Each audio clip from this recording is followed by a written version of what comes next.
চাল কুমড়োর পাতা দিয়ে শুকনো মাছের বড়া কে কে খেয়েছো? যদি না খেয়ে থাকো তাহলে অবশ্যই ট্রাই করো। হ্যালো এভরিওয়ান, আমার একটি ছোট্ট ভিডিওতে তোমাদের সবাইকে ওয়েলকাম।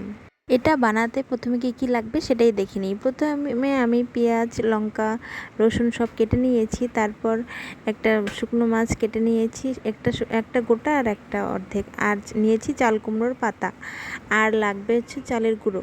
এবার কিভাবে রান্না করি সেটাই দেখে নেওয়া। প্রথমে কড়াই বসে দিয়েছি, কড়াইটা গরম হয়ে তেলটা গরম হয়ে গেলে কেটে রাখা অর্ধেক পেঁয়াজ, লঙ্কা, রসুন আমি ভেজে নিচ্ছি শুকনো মাছটিকে বানানোর জন্য। আর শুকনো মাছগুলোকে ভালো করে গরম জলে ধুয়ে সেগুলোকে পেস্ট বানিয়ে নিয়েছি। এই দেখো, অর্ধেক পেস্ট করা পেঁয়াজ রসুন আমি সেখানে দিয়ে ভালো করে ভেজে নেব। আর ভাজা হয়ে গেলে শুকনো মাছের পেস্টটিকেও আমি সেখানে দিয়ে দেব।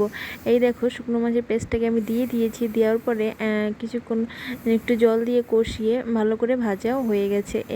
এরপর শুকনো মাছটা প্রায় রেডি হয়ে গেছে। আমি অন্যদিকে চালের গুঁড়োর যে মিশ্রণটা সেটা দিয়ে একটা পুর বানিয়ে নিয়েছি এই যে বড়াটা তৈরি করার জন্য।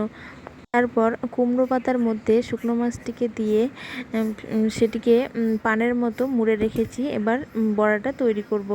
এই যে কুমড়োর পাতাগুলো ভালো করে আমি ধুয়ে রেখেছি। এবার বড়াটা তৈরি করার পালা।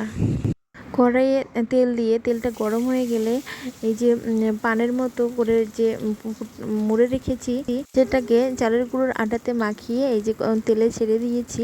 এবার একে একে সবগুলো দিয়ে অর্ধেকগুলো দিয়ে দিয়েছি। তারপর এই যে ভালো করে ভেজে নিলেই তৈরি হয়ে যাবে এই যে চাল কুমড়োর পাতা দিয়ে শুকনো মাছের বড়া।